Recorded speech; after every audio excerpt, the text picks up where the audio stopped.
نہ لبیک نہ ونصلي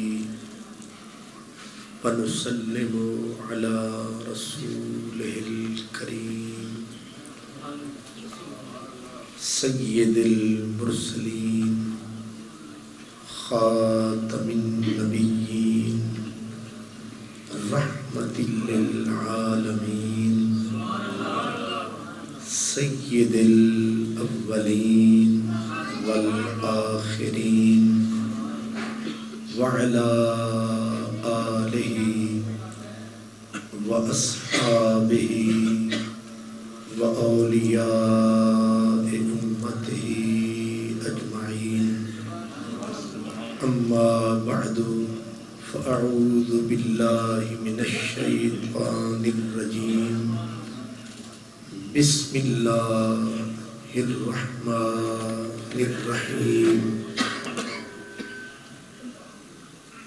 إلهكم إله واحد سبحان الله قال الله تبارك وتعالى قل هو الله أحد الله الصمد لم يلد ولم يولد ولم يكن له كفوا أحد صدق الله مولانا العظيم الصلاة والسلام عليك يا سيدي يا رسول الله وعلى آلك وأصحابك يا سيدي يا حبيب الله نقطۂ توحید سمجھ میں آ تو سکتا ہے، نقطۂ توحید سمجھ میں آ تو سکتا ہے، تیرے دماغ میں بت خانہ ہو تو کیا کہیے۔ سبحان اللہ انتہائی عزت، احترام، مہر و مروت کے قابل جملہ مہمانان گرامی قدر، برادران اسلام، آج کی اس مبارک اور مقدس نشست میں بزم میں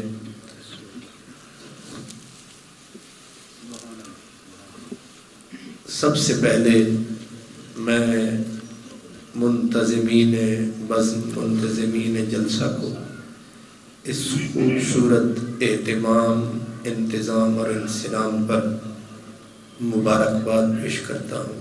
اللہ تعالیٰ آپ کی یہ خوبصورت کوشش قبول اور منظور فرمائے۔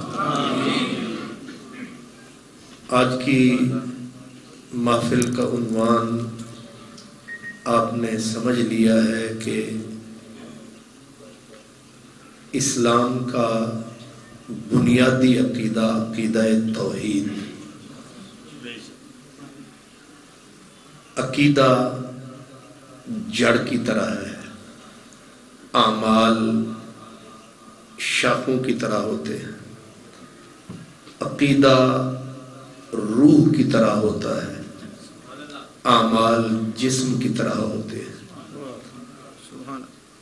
جڑ سوکھ جائے تو شاخیں جلانے کے قابل ہوتی ہیں، روح نکل جائے تو جسم کفن دفن کے لیے رہ جاتا ہے۔ اس لیے عقیدہ درست ہونا بھی ضروری ہے اور مستحکم اور مضبوط ہونا بھی ضروری ہے۔ اس لیے آج ہم مسلمان جن مصائب سے، آلام سے، دکھوں سے دوچار ہیں، ہمارے انفرادی دکھ بھی بہت ہیں، اجتماعی دکھ بھی بہت ہیں، اور پھر قومی دکھوں کی بھی کوئی انتہا نہیں ہے، اور بین الاقوامی دکھوں کا بھی کوئی شمار نہیں۔ جماعتی طور پر بھی ہم دکھوں میں مبتلا ہیں، اجتماعی دکھوں پر بھی ہم دکھوں میں مبتلا ہیں، اور خصوصاً عقیدہ توحید میں خرابی، فساد کی وجہ سے عراق کے اندر تباہی کی بنیاد کیا ہے؟ وہاں امریکہ کو ایندھن کس نے فراہم کیا؟ اس کی کٹ پتلی بن کر مساجد کے اندر بم کون مارتا رہا؟ مزارات کو کون ڈھاتا رہا؟ صرف ایک عراق نہیں ہے، شام اجڑ چکا، لیبیا اجڑ چکا، ملکوں کے ملک لے ڈوبی یہ مصیبت۔ ایک داغ ہو تو سیلیں اپنا گریباں یا رب، ظالم نے پھاڑ ڈالا ہے تار تار کر کے۔ جسم ہما داغ داغ شد، پمبا کجا کجا نہم۔ سارا جسم زخمی ہے، پمبا رکھیں مرہم رکھیں تو کہاں رکھیں؟ اور یہ بھی کسی نے صحیح کہا، اس نے کہا ایک زخم نہیں، جسم ہے سارا چھلنی، درد بیچارہ پریشان ہے کہاں سے اٹھے۔ ہماری حالت وہ ہو چکی، افغانستان کی تباہی ہنوز جاری ہے۔ اس کے پیچھے جو مذہبی عنصر ہے وہ روپ بدل بدل کر، کہیں وہ طالبان کے نام سے سامنے آتا ہے، کہیں داعش کے نام سے سامنے آتا ہے۔ اور دکھ یہ ہے کہ انہوں نے کسی کافر ملک پر اٹیک نہیں کیا، اٹیک جب بھی کیا ہے مسلمان ملک پہ کیا۔ اگر کفر کے خلاف اٹھے تھے تو امریکہ فتح کیا ہوتا، کوئی دوسرا ملک انہوں نے اجاڑا تو اپنے ہی گھر کو۔ یہ کیسا دین ہے، یہ کیسا اسلام ہے؟ اصل بیماری نئی نئی بیماری پرانی ہے، شکلیں بدل بدل کر یہ حملہ آور ہو رہی ہے۔ اور اس جب بھی یہ شکاری یہ ظالم اٹیک کرتا ہے تو عقیدہ توحید کی اوٹ میں اٹیک کرتا ہے۔ تو سب سے پہلے عقیدہ توحید کو سمجھنا چاہیے کہ کیا توحید یہی ہے کہ مسلمانوں کو ذبح کر دو؟ کیا توحید یہی ہے کہ مساجد کے اندر بمباری کرو؟ کیا توحید یہی ہے کہ مزارات اور قبروں کے اوپر تم بم برساؤ؟ بسم اللہ جناب، ماشاء اللہ جناب، بسم اللہ مہربانی۔ اگر ہم نظریہ توحید کو دیکھیں تو یہودیوں کی توحید کیا تھی؟ کوئی ڈھکی چھپی نہیں ہے۔ وقالت الیہود عزیر ابن اللہ، انہوں نے کہا کہ حضرت عزیر علیہ السلام اللہ کے بیٹے ہیں، خدا کی اولاد مان لی، یعنی خدا کا جز مان لیا، خدا تعالی کے وجود کا حصہ مان لیا۔ اپنے آپ کو کہتے وہ بھی موحد ہی رہے، لیکن اللہ کے ایک پیغمبر کو اللہ کا بیٹا قرار دے دیا۔ عیسائیوں نے کیا کیا؟ انہوں نے اس سے بھی دو قدم آکے رکھے۔ ایک طرف کا وقالت النصارى مسیح ابن اللہ، اور آگے انہوں نے تین خدا بنائے، ایک اللہ تعالیٰ، ایک روح القدس، ایک حضرت مسیح، اور دعویٰ یہ کیا کہ یہ تین بھی ہیں، یہ ایک بھی ہے، جو آج تک انہیں بھی سمجھ نہیں آ سکا کہ یہ کیسی توحید ہے کہ تین میں ایک، ایک میں تین۔ اور اس کے بعد ہندو مت بہت بڑا مذہب ہے، انہوں نے اپنے اوتار کو الوہیت کے درجے پہ پکا پیڑا کر کے بٹھا دیا، اور خداؤں کا حصہ بھی کوئی نہیں ہے۔ یعنی اب کا تو پتہ نہیں، لیکن آج سے صدیوں پہلے جو کیلکولیشن کی گئی اس میں ہے کہ صرف بر صغیر سب کانٹیننٹ میں 40 کروڑ خدا تھا۔ اب گنا جائے نا کہ ایک ایک گھر کے اندر کتنے بت انہوں نے سجا رکھے ہیں، دکھ کا الگ ہے، سکھ کا الگ ہے، بارش کا الگ ہے، اور لطف یہ ہے کہ چاہیں تو کسی خدا کو اٹھا کے جیب میں ڈال کے بھی پھر رہے ہیں، پتھر کے خدا ہے، کوئی پیپل کی شکل میں ہے، کوئی بوڑ کی شکل میں ہے، جمنا کو پوج رہے ہیں، درختوں کو پوج رہے ہیں، جس چیز کو چاہا پوجا جا رہا ہے۔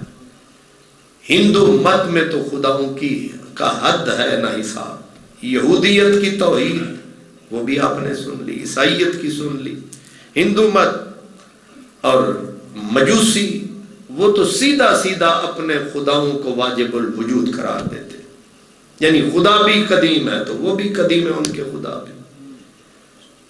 غزے کے اور ان سے فلسفی جن کو اپنے عقل و خرد پہ سب سے زیادہ مان تھا، اللہ کے وجود کو تو مانا، اللہ کو تو مانا، لیکن مانا کیسے؟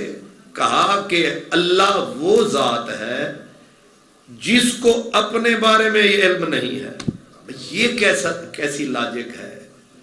وہ کہتے ہیں کہ اگر اللہ اپنے آپ کو بھی جانے، یعنی خود عالم ہو، خود ہی معلوم بن جائے، تو ایک نہیں دو بن جاتے، ایک عالم ایک معلوم۔ ظاہر ہے عالم ادھر ہے، معلوم ادھر ہے، تو وہ کہتے ہیں یہ ایک نہ رہا، یہ دو ہو گئے، اور دو وجود توحید حقیقی کے منافی ہیں، لہذا لازم ہے کہ اللہ عالم نہ رہے، عالم رہا تو دو بن جائیں گے۔ یہ ہے علامہ اقبال نے کہا تھا کہ عقل بے مایا امامت کی سزاوار نہیں، راہ بر ہوں زنو تخمی تو زبوں کار حیات۔ عقل لے ڈوبی فلسفیوں، انہوں نے تو پرخچے اڑا دیے۔ آخر میں مسلمان بچتے ہیں۔ کو اسلام کی توحید کیا ہے؟ اللہ اکبر۔ اسلام کی توحید اللہ تعالیٰ نے ویسے تو پورا قرآن ہی بتا رہا ہے، لیکن سورہ اخلاص قل هو اللہ احد اللہ الصمد لم یلد ولم یولد ولم یکن لہ کفوا احد الہکم الہ واحد۔ تمہارا رب ایک ہے، تمہارا الہ ایک ہے، اور وہ اللہ کون ہے، اس کی تعریف کیا ہے؟ جیسے آپ نے ان کی طرف سے تو سن لی کہ وہ عالم، اس کو تو اللہ تعالیٰ لفظوں کی معافی عطا فرمائے، ان نقل کفر نباشد خدا کو کا جاہل ہونا لازم ہے، کیونکہ وہ عالم ہو گیا تو دو خدا بن جاتے ہیں۔ لیکن اسلام نے کہا نہیں، عالم الغیب والشہادہ، اللہ عالم الغیب ہے، اللہ عالم الشہادت ہے۔ اب اللہ کہتے کسے ہیں؟ مختصر لفظوں میں اللہ تعالیٰ کی اگر کوئی تعریف پوچھنا چاہے کیا کرو گے؟ فرمایا اللہ اس ذات کو کہتے ہیں جو ہر کمال والی صفت سے متصف ہے۔ اللہ آسان لفظوں میں اللہ اس ذات کو کہتے ہیں جو ہر کمال والی صفت سے متصف ہے اور ہر عیب سے پاک ہے۔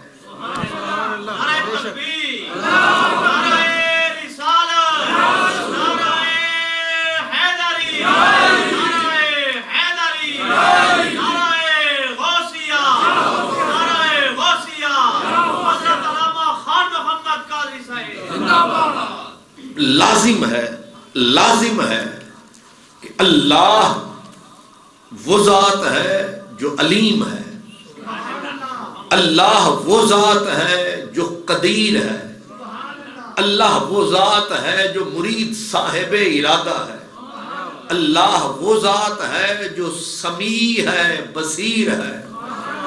اللہ صرف اللہ نہیں، اللہ کے لیے یہ چیزیں کہ وہ سمیع بھی ہے، وہ بصیر بھی ہے، وہ صاحب ارادہ، اذا اراد شیئا ان یقول له کن فیکون، فعال لما یرید، وہ سمیع ہے، انہ هو السمیع البصیر، وہ خود سننے والا ہے، اس کو کسی نے یہ طاقت دی نہیں، خود سننے والا ہے، اس کی ساری طاقت اپنی ہے، وہ حی ہے، لا الہ الا هو الحی القیوم، وہ ہمیشہ سے زندہ ہے، ہمیشہ زندہ رہے گا، وہ واجب الوجود ہے، وہ قدیم ہے۔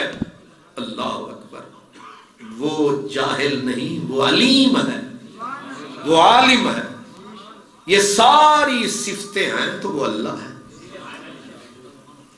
اور یہودیوں نے ایک اور کام کیا، انہوں نے کہا کہ اللہ ہے، وقالت الیہود، یہودیوں نے چھٹے سپارے میں سورہ مائدہ میں ہے، انہوں نے کہا کہ اللہ تبارک و تعالی کے ہاتھ بندھے ہوئے ہیں، ید اللہ مغلولہ، اللہ کے ہاتھ بندھے ہوئے ہیں۔ اب یہ کیا توحید ہوئی؟ یہ توحید بیان کرتے کرتے وہ کہتے ہیں کہ بندھے ہوئے اس لحاظ سے ہیں کہ اللہ مالک تو ہر شے کا ہے، دیتا کسی کو کچھ نہیں۔ یہ قرآن مجید سورہ مائدہ میں ہے، چھٹے سپارے میں، وقالت الیہود ید اللہ مغلولہ۔ اب کیا یہ بات اللہ تعالیٰ کو پسند آئی کہ مجھے انہوں نے ہر چیز کا مالک مان لیا اور سارے خزانے میرے پاس ہیں؟ اگلا لفظ کیا ہے کہ بس اپنے پاس ہی ہے، تو اللہ تعالیٰ کو یہ پسند آئی کہ نہ پسند؟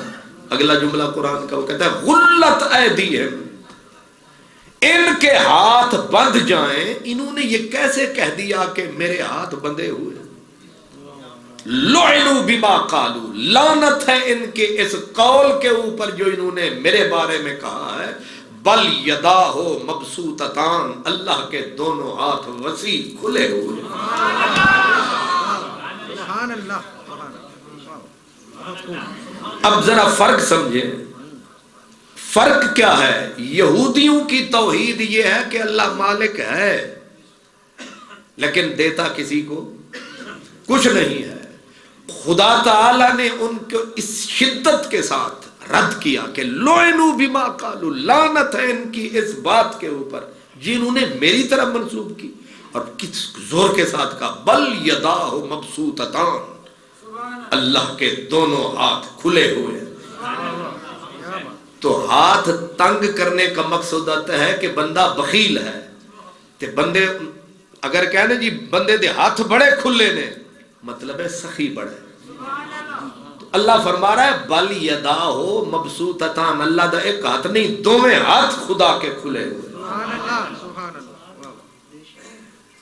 اب ایک طرف یہودیت کی توحید ہے، اور بد نصیبی ہماری یہ ہے کہ جن لوگوں نے ملکوں کے ملک تباہ کر چھوڑے ہیں ان کی توحید یہودیوں سے ملتی ہے۔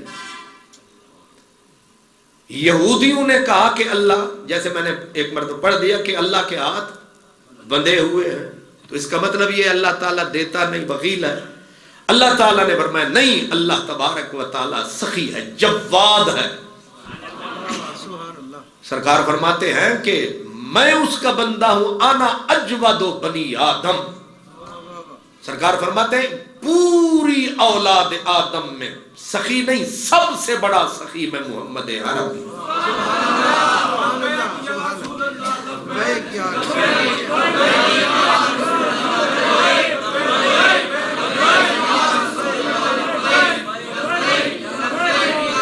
ماشاءاللہ۔ تو سرکار دو عالم کا یہ فرمانا، اب حضور فرمائیں کہ میں اجود بنی آدم ہوں۔ ایک ہوتا ہے صاحب جود، ایک ہوتا ہے اجود یعنی سب سے بڑا سخی۔ تو حضور فرماتے ہیں، حضور کو تو اللہ تعالیٰ کا ہم نائب کہتے ہیں، بندہ کہتے ہیں، مخلوق کہتے ہیں۔ جب اس کی ایک مخلوق کا یہ عالم ہے تو خالق کا تو کوئی جواب ہی نہیں۔ اس لیے لازم ہے کہ جہاں اللہ تعالیٰ کو اس طرف ماننا، یہ بھی ماننا لازم ہے کہ اللہ بخیل نہیں ہے، لیسا کمثلہ شیء، اس کی مثل کوئی شے نہیں ہے، وہ سچوں کا سچا ہے۔ ہمارے ہاں یہ میں مسلمانوں کی بات کروں، مسلمانوں میں ہی وہ طبقے پیدا ہوئے جنہوں نے کہا کہ اللہ جھوٹ بول سکتا ہے۔ اب آپ سوچیں گے کہ بنیاد اس کی کیا ہے؟ بنیاد اس کی بھی قرآن ہے. یعنی انہوں نے یہ عقیدہ، وہ کہتے ہیں ہم نے قرآن سے لیا. وہ قرآن میں کہاں لکھا ہے کہ اللہ جھوٹ بول سکتا ہے؟ وہ کہتے ہیں ان اللہ علی کل شیء قدیر. ہے آیت قرآن کی، اللہ ہر چیز پر قادر ہے. وہ کہتے ہیں کہ اگر یہ جھوٹ بھی تو ایک شے ہے، اس کا بھی تو دنیا میں کوئی وجود ہے، تو اگر اللہ جھوٹ پر قادر نہ ہو تو پھر علی کل شیء قدیر کا معنی کیا ہے؟ اب قرآن مجید سے ہی وہ بھی اپنی دلیل لے رہے ہیں. اس لیے کہتے ہیں کہ یضل بہ کثیرا ویہدی بہ کثیرا. اسی قرآن سے بہت سارے لوگ گمراہی پا رہے ہیں، اسی سے ہدایت بھی پا رہے ہیں. اور جتنے آج آپ تکتے ہیں کہ فساد پھیلا ہوا ہے، اتنے مذاہب نکلے، اور ہر ایک مہینے بعد ایک نیا عقیدہ، ایک نئی قوم، ایک نئی جماعت پیدا ہو رہی ہے. کتنی خطرناک عقیدہ ہے کہ اللہ جھوٹ. اگر یہ دروازہ کھل جائے تو کل کوئی کہے گا کہ اگر اللہ ہر چیز پر قادر ہے تو اللہ چوری کر سکتا ہے. قادر جو ہر چیز پر جو قادر ہے. اتنی خطرناک دروازہ کھلا تو اس دروازے کو بند کرنا پڑا. یہ ہماری اسی 14ویں صدی کا فتنہ ہے. اس دروازے کو بند کرنے کے لیے پھر اللہ نے وہ مرد مجاہد پیدا کیا. انہوں نے کہا کہ یہ کیا کہہ رہا ہوں، من اصدق من اللہ قیلا. اللہ فرماتا ہے اللہ سے زیادہ سچی بات کس کی ہو سکتی ہے؟ ومن اصدق من اللہ حدیثا. اللہ کی بات سے سچی بات کس کی ہو سکتی ہے؟ سب سے سچا اللہ. تو جہاں اللہ تبارک و تعالی کے لیے صفات خیر ماننا لازم ہے، توحید کا تقاضا ہے. اللہ تعالی سے صفات رذیلہ جو ہیں ان کا انکار بھی توحید کا پہلا تقاضا ہے کہ اللہ جہالت سے پاک ہے، اللہ تعطیل سے پاک ہے، تعطل سے پاک ہے. اللہ تبارک و تعالی ہر اس صفت سے پاک ہے جس صفت کے اندر شر ہے، جس صفت میں برائی ہے اللہ اس سے پاک ہے. تو کیا چوری شر ہے کہ نہیں ہے؟ برائی ہے کہ نہیں ہے؟ جھوٹ، ہم تو سب سے زیادہ انگلی اسی پہ دھرتے ہیں جو جھوٹ بولتا ہو. لیکن یہاں وہ اپنے آپ کو سب سے بڑا موحد کہتے ہیں کہ دیکھیں ہم اللہ تعالیٰ کی طاقت کو مان رہے ہیں، تم خدا کی طاقت کو نہیں مان رہے، تم توحید کی جڑ کاٹ رہے. توحید کا تقاضا ہے اللہ کے لیے ہر وہ صفت مانو جس صفت کے اندر خیر ہے. جہل بری صفت ہے، اللہ اکبر. کذب، جھوٹ بہت بری صفت ہے. اب آپ کہیں گے کہ اس کا جواب کیا ہوگا؟ ان اللہ علی کل شیء. تو آسان جواب اس کا جو ہماری سمجھ میں آ جائے وہ یہ دیا گیا. فرمایا اللہ تبارک و تعالی شیء علی کل شیء کا مطلب یہ ہے جس چیز کو وہ چاہتا ہے. اب کیا آپ سمجھتے ہیں کہ اللہ جھوٹ کو چاہتا ہے؟ کبھی بھی نہیں چاہتا. تو تم اللہ کی طرف وہ چیز منسوب ہی کیوں کر رہے ہو جس کو وہ چاہتا ہی نہیں ہے؟ جس چیز کو اللہ چاہتا ہی نہیں ہے تم اس کے اوپر وہ ٹھونسنا کیوں چاہ رہے ہو؟ وہ کہتا ہے دفع کرو، تم کہتے نہیں اللہ کے اوپر تھوڑ دو. اللہ تعالیٰ کسی بری چیز کو نہیں چاہتا ہے، لہذا اس برائی کو اللہ کی طرف سے منسوب مت کرو. سبحان ہے وہ. تو سبحان کا مطلب ہی یہ ہے ہر عیب سے پاک ہے. اور عیب کیا ہے؟ جہل بھی عیب ہے، جھوٹ بھی عیب ہے. اس کو قدرت کی طرف منسوب ہی مت کرو، اس کو ادھر لے ہی مت جاؤ. اللہ پاک ہے، اللہ پاک ہے.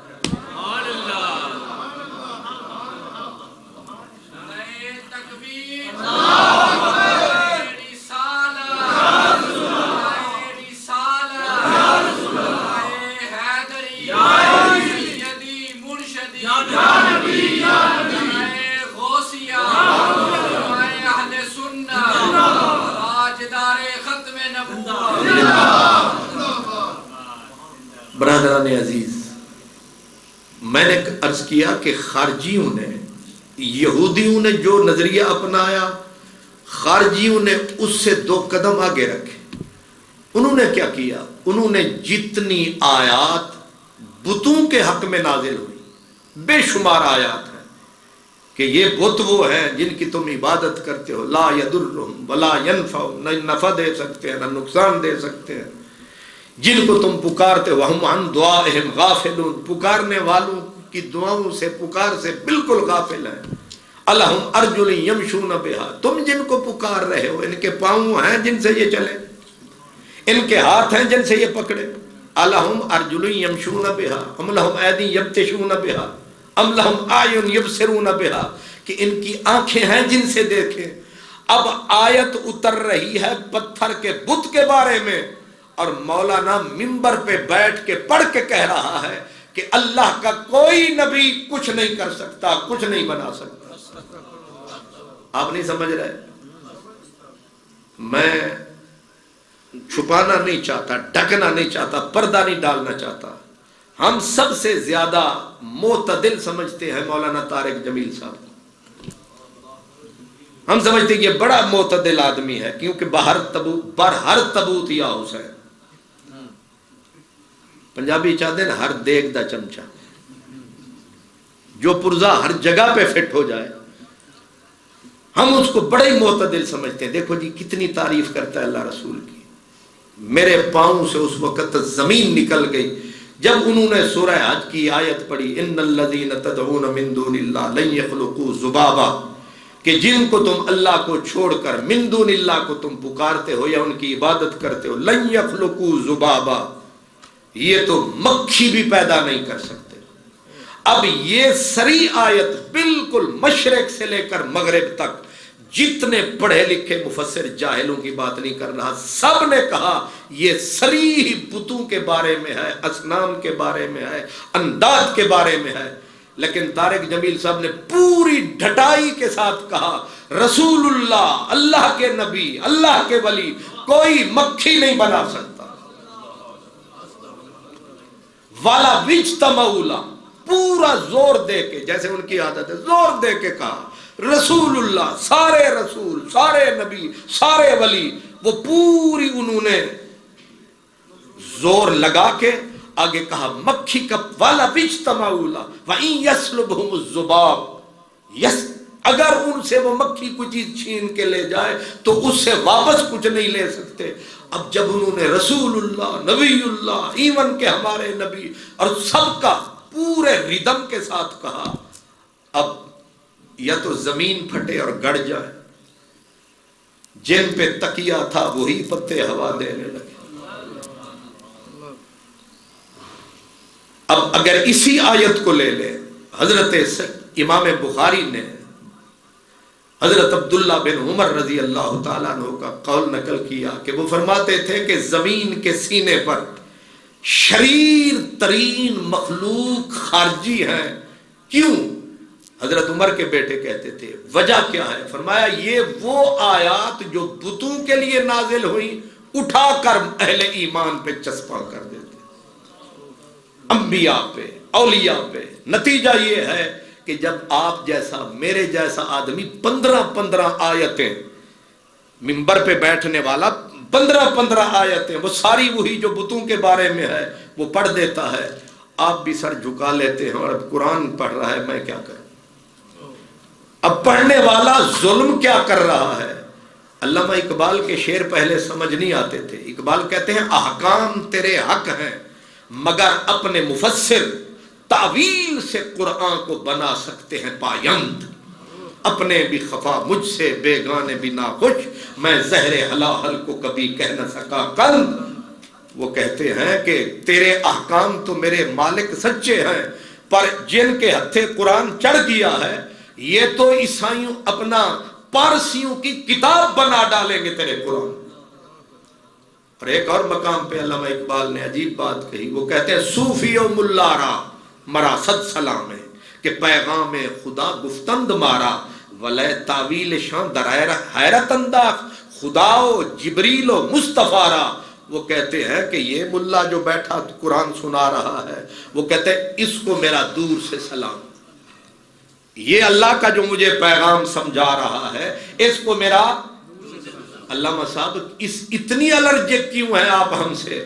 آگے کہتے ہیں کہ سنا تو قرآن رہا ہے، لیکن آگے جو سنا رہا ہے یہ بھی تو سن، کیا کہہ رہا ہے؟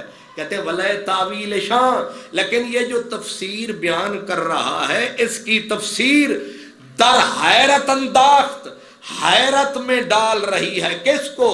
خدا و جبریل و مصطفیٰ را۔ خدا حیران ہے کہ میں نے یہ نازل نہیں کیا جو یہ سنا رہا۔ جی علامہ اقبال کو غلطی لگی ہوگی یا پڑھتا نہیں تھا۔ اب ہمارا ہاضمہ تو خراب ہو جاتا ہے ایف اے کر کے۔ اقبال نے بھی کچھ پڑھا تھا علم، مشرق و مغرب کو جس شخص نے کھنگال دیا تھا۔ اسلام کا درد اس کو زیادہ تھا یا ہمیں ہے، جو ساری زندگی تڑپتا رہا اسلام کے لیے، مسلمان قوم کے لیے؟ وہ شخص یہ چیخ رہا ہے، الفاظ اگر جی اٹھے تو ہم تو ان کی صدا سے ہی مر جائیں۔ وہ کہہ رہا ہے خدا و جبریل و مصطفیٰ را۔ یہ جو قرآن کی تفسیریں بیان کر رہے ہیں وہ کہتے ہیں خدا حیران ہے کہ میں نے نازل نہیں فرمایا، جبریل حیران ہے میں لے کے نہیں آیا، مصطفیٰ حیران ہے میرے پاس نہیں آیا، انہوں نے کہاں سے سنایا؟ اب آپ کہیں گے آیت تو ہے نا کہ ان الذین تدعون من دون اللہ، جن کو تم پکارتے ہو یا جن کی عبادت کرتے ہو اللہ کے سوا، وہ مکھی بھی نہیں بنا سکتے۔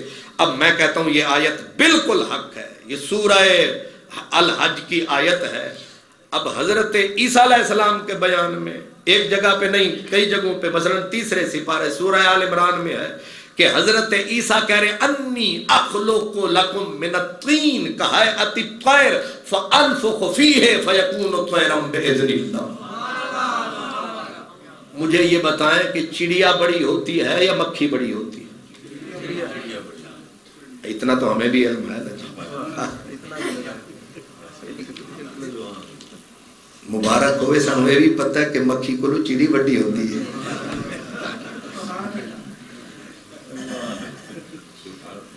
اب آپ یہ آیت بھی قرآن میں ہے جو میں نے پہلے پڑھی، ایک طرف خدا فرما رہا ہے یہ مکھی نہیں بنا سکتے، چلو مکھی کا پر کہہ لیتے ہیں کیونکہ زور پورا دیتے، مکھی کا پر نہیں بنا سکتے۔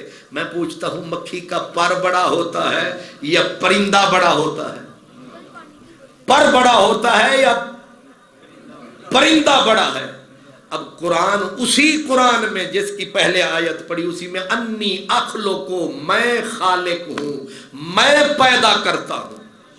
اخلق لکم، تم میرے سامنے والو، میری امت والو یا بنی اسرائیل والو، میں تمہارے سامنے ڈھکی چھپی نہیں۔ اخلق لکم من الطین، کہاں سے؟ مٹی سے۔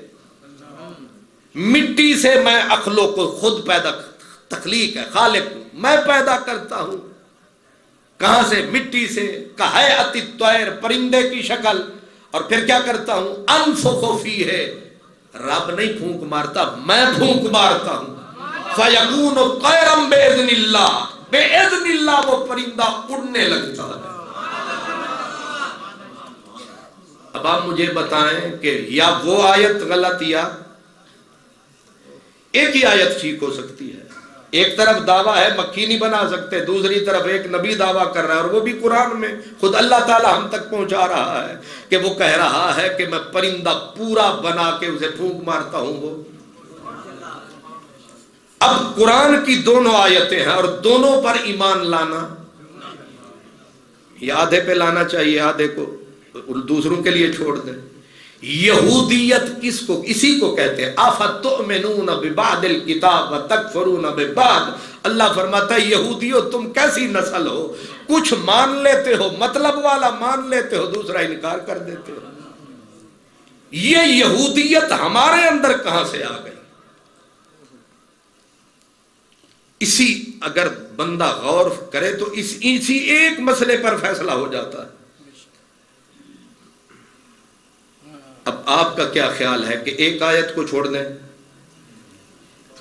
نہیں، یا ایھا الذین آمنوا ادخلوا فی السلم کافہ، ماننا ہے تو پورا مانو، نہیں ماننا تو پھر سارے ہی نہ مانو۔ یہ کیا؟ میٹھا میٹھا ہپ ہپ کڑوا کڑوا تھو تھو یہ کیا ہے؟ تو اب جواب کیا ہے؟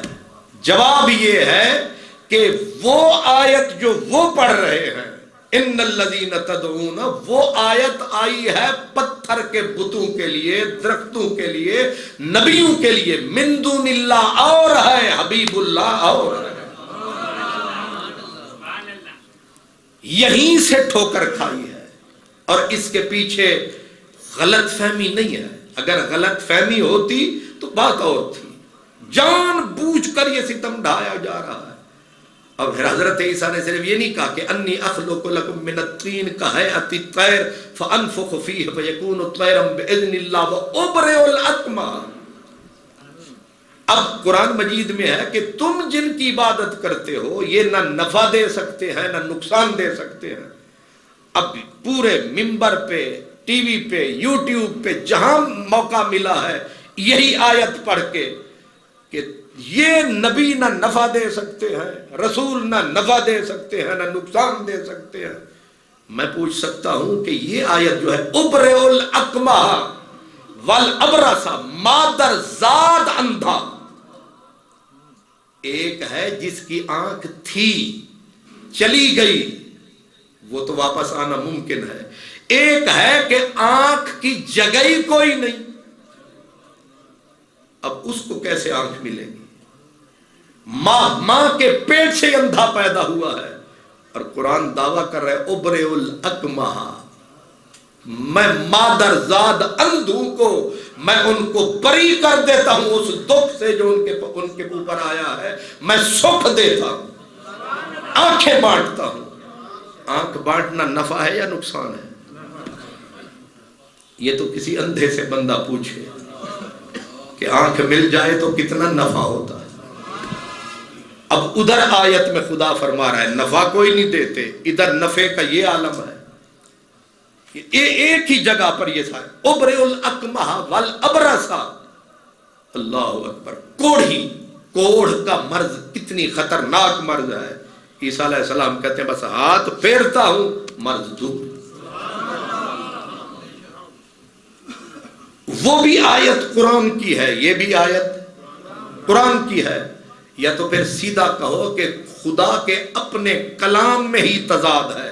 اللہ تعالیٰ خود فرماتا ہے کہ اگر یہ غیر کا کلام ہوتا لَوَجَدُوا فِيهِ اخْتِلَافًا كَثِيرًا، اگر یہ اللہ کے سوا کسی کا کلام ہوتا تو اس کے اندر تضاد بڑا ہوتا، اختلاف بڑا ہوتا، لیکن اس میں تضاد نہیں ہے، یہ ثبوت ہے کہ اللہ کا کلام ہے۔ اب میں نے تو پھر تضاد بتا دیا ہے، بظاہر لگ رہا ہے، اللہ معاف فرمائے، بظاہر تو بھئی ادھر وہ دعویٰ ابرئ الاکمہ والابرص واحیل، سب سے بڑا کام، یہ مکھی کے پر پہ اڑے بیٹھے تھے، ادھر دعویٰ یہ ہو گیا احیل موتا باذن اللہ، میں مردوں کو ٹھوکر مار کے زندہ کر دیتا ہوں۔ جی اب مجھے یہ بتائیں کہ وہ تو ذرا سے نفع، یہاں تک پھر جب لکھنے بیٹھے نا، کتابوں کا نام کیا ہے؟ جواہر القرآن۔ کیا نام ہے؟ پڑھنا لا کتاب نو ہی چکے تو سبحان اللہ سارے قرآن دے موتی اے دے اندر نے اے نے، یعنی بوتل شراب کی ہے، اوپر روح افزا کا لیبل لگا لو، آپ پیے گا تو پتہ چلے گا۔ اور ہم بھی وہ قوم ہے کہتے پی چکھے تو صحیح، پتہ اس وقت چلتا ہے جب نشے سے بندہ چور ہو جاتا ہے۔ اس لیے ذرا غور فرمائیے، ایک طرف اللہ تبارک و تعالی فرماتا ہے ان العزت للہ جمیعا، ہے ساری عزتیں صرف اب یہ ذرا یاد رکھتے جائیں، ساری عزتیں کس کے لیے ہیں؟ اللہ کے لیے ہیں، سب عزتوں کا مالک اللہ ہے۔ تو ظاہر ہے جب ساری عزتیں اللہ کے لیے ہیں تو یہی تو کہے کہ غیب سارے اللہ کے لیے ہے، تو کسی اور کے لیے مانا تو شرک، عزتیں بھی ساری اللہ کے لیے ہیں، اب کسی اور کے لیے مانا تو شرک ہو جائے گا۔ اب دوسری آیت پڑھیے للہ العزت ولرسولہ وللمؤمنین، ادھر دعویٰ تھا صرف میری عزت ہے، ادھر پھر فرما دیا مومنوں کے لیے بھی عزت ہے. للہ العزت.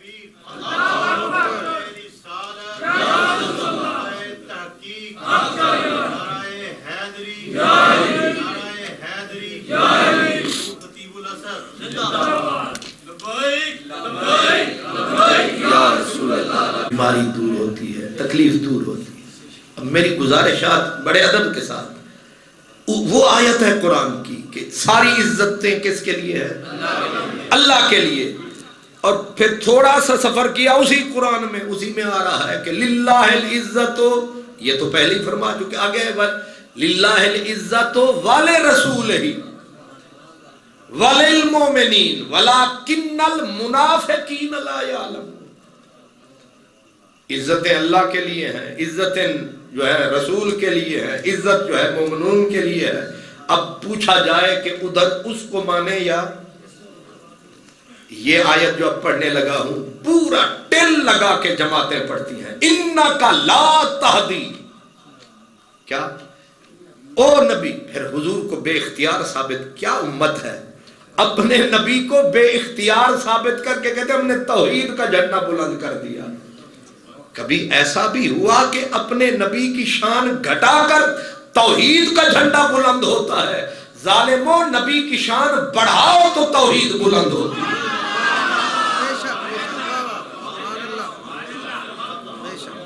نبی کی شان سن کر اللہ ناراض نہیں ہوتا. خدا اور رسول حزب اختلاف اور حزب اقتدار نہیں، اپوزیشن اور حکومتی بینچ نہیں ہے، ان کا بینچ ایک ہے. اس نے کہا من یطع الرسول فقد اطاع اللہ، جو میرا نوکر وہ تیرا نوکر، جو تیرا نوکر وہ میرا نوکر. ما رمیت اذ رمیت ولکن اللہ رمی، جو تیرا پھینکنا میرا پھینکنا، تیرا مارنا میرا مارنا. بلکہ کہا لقد، میرے حبیب تیرا پھینکنا میرا، آگے کہا تیری اطاعت میری اطاعت، تیری بیعت. ان الذین یبایعونک انما یبایعون اللہ، جنہوں نے تیرے ہاتھ میں ہاتھ دیا انہوں نے میرے ہاتھ میں ہاتھ دیا. اور پھر صرف یہ نہیں جنہوں نے تیری بیعت کی انہوں نے میری بیعت کی. آگے کہا ید اللہ فوق ایدیہم، یہ جو 1500 آدمی کے ہاتھ پہ تو نے ہاتھ رکھا تھا یہ ہاتھ تیرا نہیں، یہ ہاتھ میرا.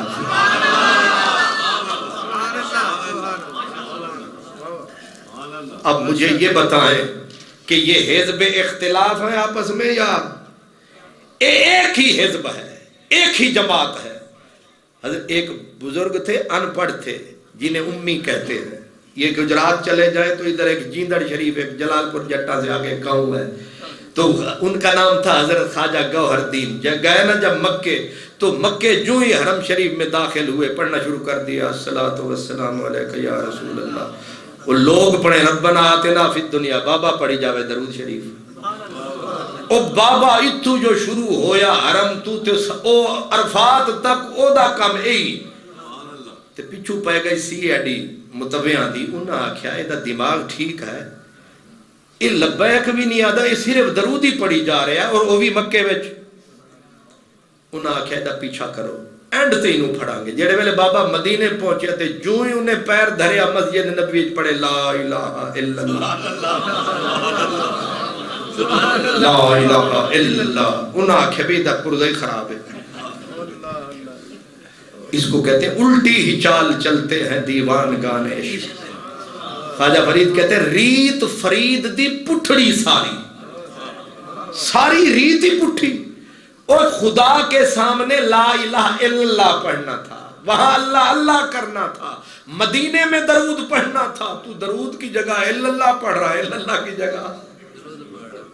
اب انہوں نے متوے آپ کو پتہ ہے اچھے خاصے تگڑے ہوتے ہیں، انہوں نے آ کے بابے کو پکڑ لیا. تو بابے نے کہا خیر ہے. انہوں نے کہا تو ایک سوال کا جواب دے، تو حرم کعبہ میں درود پڑھ رہا تھا، وہ جائے وہ تحلیل تھی، الا اللہ کرنا تھا، یہ جائے درود تو یہاں لا الہ الا اللہ پٹھے کم کر رہا ہے، خیر ہے تجھے؟ اس نے کہا یہ مجھے بتاؤ اس حج کا مقصد کیا ہے؟ انہوں نے کہا اللہ کو راضی کرنا. انہوں نے کہا یہ درود کیوں پڑھتے ہیں؟ کہا اللہ خوش ہوتا ہے. کہا یہ لا الہ الا اللہ کیوں پڑھتے ہیں؟ اللہ بھی خوش ہوتا ہے, نبی بھی خوش ہوتا ہے. اس نے کہا میں اسے مقصد دے پیچھے لگا رہا کہ اللہ دے حرام وچ میں نبی دا نام کہ اللہ کو پسند یہی ہے, وہاں میں اللہ کو خوش کرتا رہا. لے تیرے نبی دا نام سن لے, اور نبی کے سامنے میں اللہ کا نام لیتا رہوں. لو جی میں تواڈے رب دا نام پیا لینا.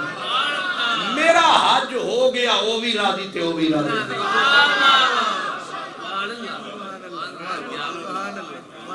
انہوں نے طے کر رکھا ہے کہ اگر نبی کی تعریف کرو تو اللہ غصے میں آ جاتا ہے. اصل میں انہوں نے یہ دماغ میں لکھ رکھا ہے, جو کتاب لکھیں گے نام جواہر القرآن, نام اس کا اوپر اتنا ہوگا. کتاب جماعت کا نام دعوت التوحید و سنہ, وچ زہری زہر, لیبل کچھ ہے, بوتل میں کچھ ہے. اب میں آپ سے پوچھ رہا ہوں للہ العزت ولرسولہ وللمؤمنین. اب یہ آیت پڑھیں گے انکا لا تہدی, پوری رگیں پھول جاتی ہیں. اے نبی تو کسی کو بھی ہدایت, بڑے پھر خوش ہوتے ہیں. جیسے آپ لبیک کا نعرہ لگاتے ہیں, پر یہ تکبیر کے نعرے لگاتے ہیں کہ ہمارے مولانا نے بڑا کام کر لیا کہ نبی کو ثابت کر دیا کہ نبی کے پلے کچھ نہیں. جس خدا کا نمائندہ اتنا بے بس ہے. حضرت شاہ عبدالحق محدث دہلوی فرماتے ہیں کہ آن روز معلوم گردد کہ وے نائب مالک یوم الدین است. فرماتے قیامت کے دن پتا چلے گا کہ مالک یوم الدین کا نائب میرا نبی ہے.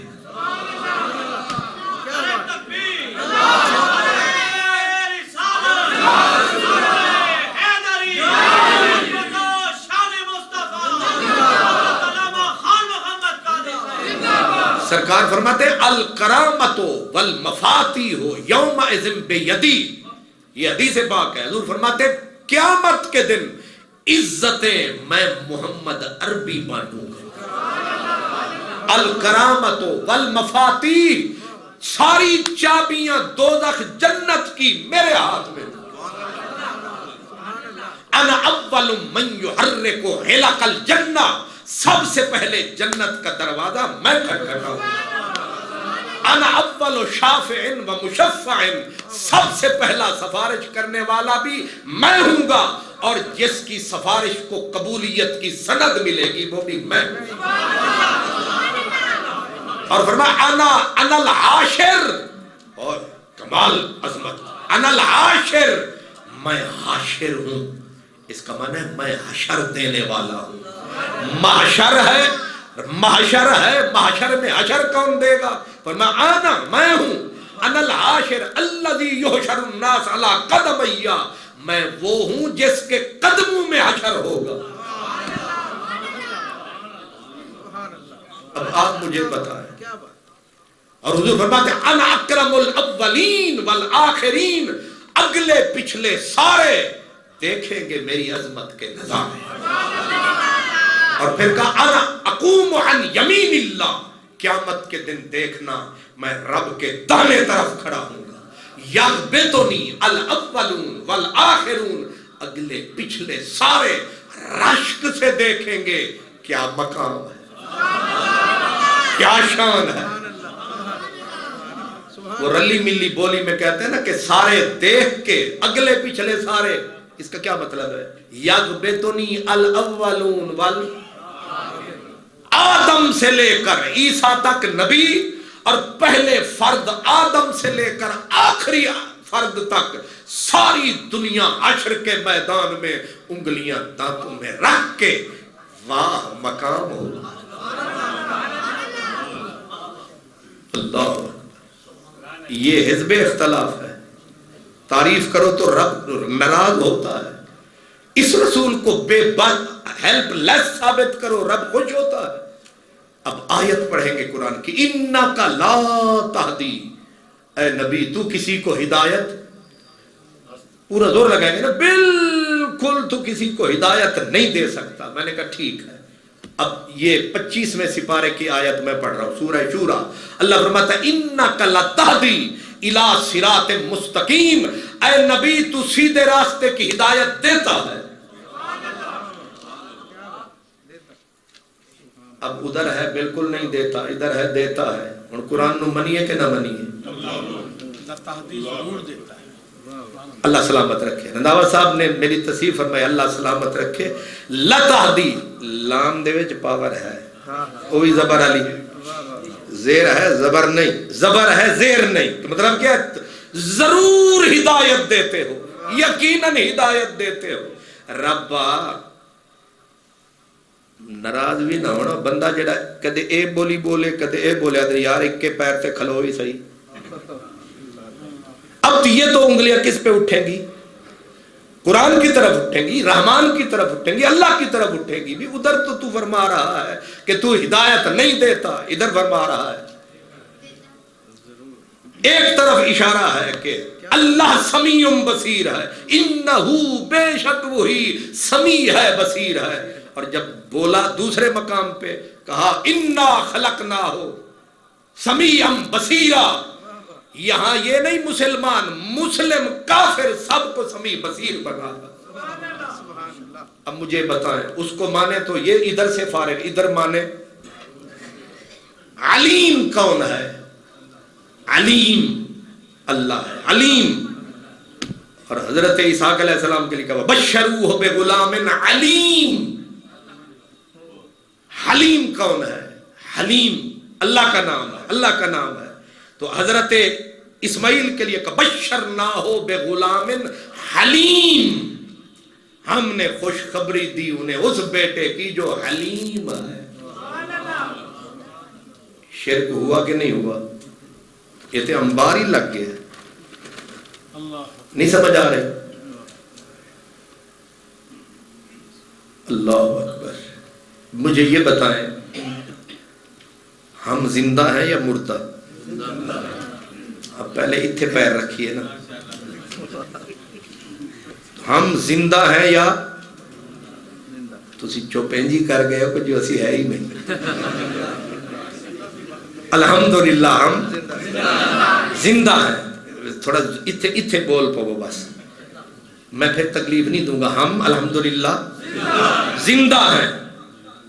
تو قرآن سے پوچھیں زندہ ہم ہیں یا اللہ ہے؟ اور جس آیت کو ہم وظیفہ بناتے ہیں اللہ ہو، پہلے کتنا تو اللہ ہو لا الہ الا هو الحی، وہی زندہ ہے. ہن تسی بھی زندہ تے اللہ بھی زندہ، شرک ہو یا کہ نہیں؟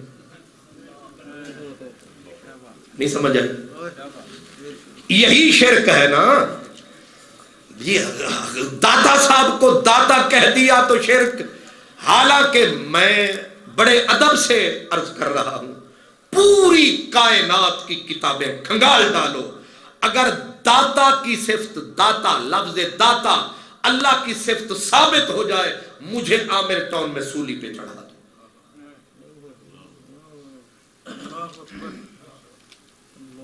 اللہ کی صفت ہے ہی نہیں، کیونکہ اللہ کی صفتیں عالم نہیں بناتے. اللہ کی صفتیں توقیفی ہیں، جو وہ اس نے بنائی ہیں وہی ہے. اب اللہ کی صفت ہے کہ وہ حی ہے، اور آپ بھی سارے دعویٰ کر بیٹھے ہیں. یا تو منو سارے کہ عامر ٹاؤن والے سارے تسی مردے ہو، پھر تے کوئی توحید بچتی ہے. اللہ بھی نہیں، اللہ ہی زندہ. یہ تو ہے نا آیت الکرسی، اللہ لا الہ، کتنی زور دیا، اللہ لا الہ الا هو الحی. جب زندہ اللہ ہے تو آپ کیا لے رہے ہیں یہاں؟ میں کیا بول رہا ہوں یہاں؟ جو صفت ہے اللہ کی وہ ساری پی کے بیٹھے ہیں، شرک نہیں ہو رہا. اور جو اللہ کی صفت ہی نہیں ہے وہ کسی بندے کو کہہ دیا تو کہا شرک ہو گیا ہے. پتہ نہیں کہاں انصاف چلا گیا، دیانتداری کدھر مر گئی ہے. پوچھتا ہی کوئی نہیں ان سے، پھر سارے لگے ہوئے ہیں. اللہ اکبر. یہاں کوئی حافظ صاحب بیٹھے ہیں؟ قبلہ مفتی صاحب حافظ ہیں الحمدللہ. قبلہ مفتی اقبال چشتی صاحب حافظ ہیں. کیا ہے؟ حضرت صاحب حافظ ہیں. یہ میں ادب سے پوچھ سکتا ہوں کہ حافظ صفت کس کی ہے؟ فاللہ خیر حافظا. اللہ بھی حافظ تھے، مفتی صاحب بھی حافظ، پھر اللہ ہی حافظ. اپنے گھر کی خبر لیں. اب میں مولوی صاحب سامنے کھڑے ہوں، میں کہوں عبداللہ صاحب تجھے بڑے جاہل ہو، وہ مجھے دعا دے گا یا چائے پلائے گا یا شکریہ ادا کرے گا کہ تسی میری بڑی تعریف کی. میں اگر کسی کسے باشد اس کو کہوں تم بڑے جاہل ہو، وہ مجھے کہے تم نے مجھے گالی کیوں دی، مجھے گالی کیوں دی؟ میں نے کہا میں نے گالی نہیں دی، میں نے توحید بچائی ہے. وہ کہیں گے وہ کیسے؟ میں کہوں گا عالم صرف اللہ ہے. عالم صفت کس کی ہے؟ بار بار قرآن میں اللہ عالم ہے، غیب کا بھی شہادت کا بھی. عالم اللہ ہے. تو آپ عالم کہاں کے ہیں؟ گھر کی خبر لو نا. آپ حافظ کیسے ہیں؟ حافظ تو اللہ ہے. یعنی اپنے گھر میں اتنا کچھ بھرا ہوا ہے، ادھر نگوری نہیں پھیرنی، صرف داتا صاحب کے پیچھے پڑے ہوئے ہو. بس ضد ہے تو یا نبی سے ہے یا ولی سے ہے. ان کی جو صفت ہے اس کو پورا کھینچ کھانچ کے کوئی نہ کوئی تعویل کر کے، وہی علامہ اقبال والی بات کہ جبریل بھی حیران، خدا بھی حیران کہ کہاں سے لایا یہ مولوی عبد الرحمن.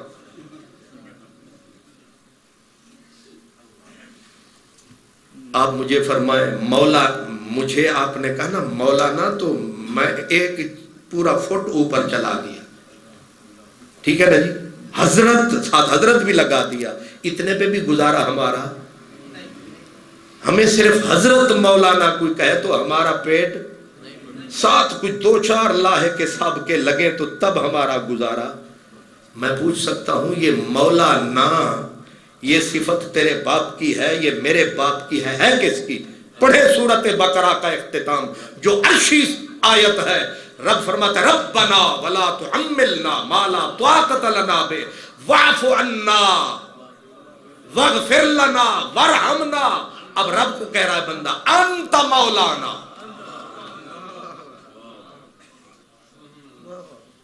انت مولانا.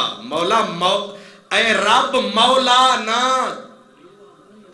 صرف تو ہے. عجیب تماشا ہے. مولانا اللہ ہے اور یہاں ہر دوسری مسیت والا، اور اس کی ڈیمانڈ ہے مجھے مولوی مت کہو، مجھے مولانا کہو. اس سے بڑا شرک. حافظ بھی یہ بھی شرک، عالم کہنا بھی شرک، مولانا کہنا بھی شرک. یہی ہے نا کہ ایک ہی صفت اللہ کی بھی. میں آپ کو پھر کہہ رہا ہوں کہ خواجہ اللہ کی صفت نہیں ہے، غوث اللہ کی صفت، داتا اللہ کی صفت. میں نے عرض کیا مجھے پھانسی پہ چڑھا دے اگر یہ اللہ کی صفت کوئی ثابت کرے تو چکر لگائیں گے پورے ملک کا، پھر بھی ثابت نہیں ہوگی. جو صفتیں ہیں اللہ کی وہ سارے اٹیر کے بیٹھے ہیں. حافظ بھی اللہ، عالم بھی اللہ، مولانا بھی اللہ. حضرت علی کو مولا نبی نے کہا. جس کو نبی نے بولا وہاں بولو تو کئیوں کا خون کھولا کہ کیوں کہا علی مولا. حالانکہ حضرت مولا علی نے ایک مقام پہ کھڑے ہو کے، صحابہ بیٹھے تھے، کہا جنہوں نے سنا تھا کہ میرے نبی نے مجھے کہا تھا من کنت مولا ہو فعلی مولا، جو رسول کے صحابی ہو کھڑے ہو جاؤ. تو 30 صحابی کھڑے ہوئے، ایک نے کہا میں نے بھی سنا تھا، دوسرے نے کہا میں نے بھی سنا تھا. ان میں 12 یا 13 بدری صحابی تھے. جی جس کو نبی نے مولا کہا اس کو مولا کہو تو توحید کی دیوار میں دراڑیں پڑتی ہیں، اور تو ہر دو اپنا اینٹ والی مسجد کو مولانا. یہ کیا توحید ہے؟ اپنے اوپر خدا کی صفت آئے تو خوش، نبی کے لیے وہ صفت بول دو تو جی نبی کو بھی علم غیب، اللہ کو بھی علم غیب، یہ تو شرک ہو گیا. نبی بھی زندہ، اللہ بھی زندہ، یہ تو شرک ہو گیا. تو میں نے پوچھا ہے آپ زندہ ہے یا مردہ؟ تو آگے سے سارے مولوی منہ کھول کے کہیں گے الحمدللہ ہم زندہ ہیں. یہ لگ رہا ہے جب 6 من کی لاش ہے، زندہ ہی تو ہے. اپنے لیے وہ لقب بالکل درست ہے، رسول اللہ کے لیے. تو میں پوچھ یہ رہا ہوں کہ یہ توحید گئی کہاں ہے؟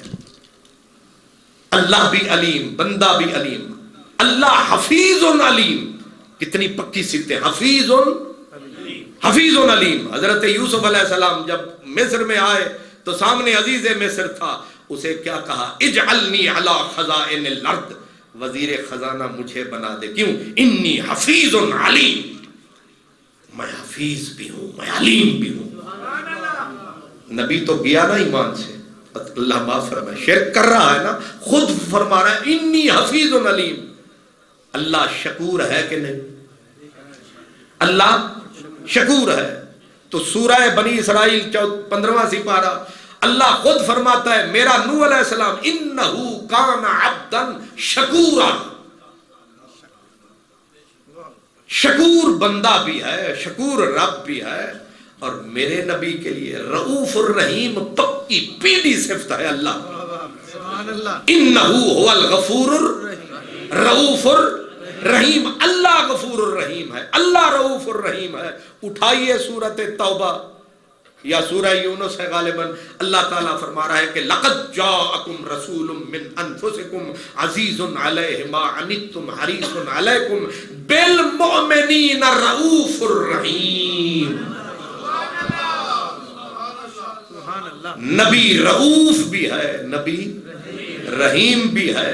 اب مجھے یہ فرمائیے اللہ بھی رؤوف، بندہ بھی رؤوف، اللہ بھی رحیم، بندہ بھی رحیم. چلو نبیوں کے لیے تو کچھ چھوٹ ہو سکتی ہے، اللہ بھی سمیع بصیر، اور آپ بھی ہم بھی ہر کس و ناکس سمیع بصیر. گئی کہاں توحید؟ تو صرف یہ نبیوں کے لیے ہی صرف کتابیں کیوں کھلتی ہیں؟ اللہ اکبر. اور فتویٰ کیا لگتا ہے کہ یہ نبی کو حد سے بڑھا کر شرک کرتے ہیں، اور یہ جو ہیں نبی ولی رسول نفع نہیں دے سکتے. اب میں یہ پوچھ سکتا ہوں کہ حضرت یعقوب علیہ السلام نبی نے ہو گئے تو حضرت یوسف علیہ السلام نے بھیجی قمیص اور کہا، دعویٰ کیا اذهبوا بقمیصی ھذا فالقوه علی وجه ابی یات بصیرا، لے جاؤ میرے تن سے لگا ہوا کپڑا ڈالو میرے نبینا باپ کے چہرے پہ، فوراً بینائی لوٹے گی. کس کام سے؟ کپڑا لگنے سے. جس جسم کے اوپر لگنے والے کپڑے میں اتنا نفع، اور پھر جس کو نفع مل رہا ہے وہ بھی نبی، جس کی قمیص پڑ رہی ہے وہ بھی نبی. خدا نہ خواستہ ایک نبی کی توحید ٹھیک نہیں تھی، دوسرے کی تو تھی. بھئی نفع تو اللہ کے سوا کوئی دے نہیں سکتا ہے، تو یہ جس نے قمیص بھیجی چلو اس سے کوئی کمی ہو گئی تو دوسرا کہتا ہو میاں پرے کر اپنی قمیص، میں اللہ کو لو آنکھ لے لاؤں گا. وہاں ہی صرف معاملہ نہیں ہے، آنکھ نکلی ہے جنگ بدر کے اندر. اور وہ شاگرد جو رسول اللہ کے پاس توحید پڑھتا رہا، اب اس سے زیادہ موحد کوئی 14ویں صدی میں پیدا ہوگا. اس کی آنکھ نکل گئی، تیر چیر گیا آنکھ کو، آنکھ کے کٹے پھٹے مٹی میں اٹے ڈھیلے کو ہاتھ پہ لیے پھرتا ہے. اور میاں کیا کر رہا ہے؟ کہنے لگا طبیب اعظم کے پاس لے کے جاؤ. وہ تیرا حکیم اعظم کرے گا کیا؟ نکل گئی، پھٹ گئی، کٹ گئی، اب کیا کرے گا؟ اس کا اعتقاد تھا کہ کچھ نفع ہے کہ نہیں. چلو صحابی کی توحید کمزور ہے اور ان کے نزدیک کمزور ہے، یہ میں کہہ رہا ہوں. ان کی جو توحید کا معیار ہے اس پہ نہ صحابی پورا، مولا علی پورے نہیں اترتے، قتادہ کیسے پورے اتریں گے؟ حضرت صحابی آئے، ہاتھ پہ ڈھیلا دھرا ہوا ہے، سب کتابوں میں یہی لکھا ہے،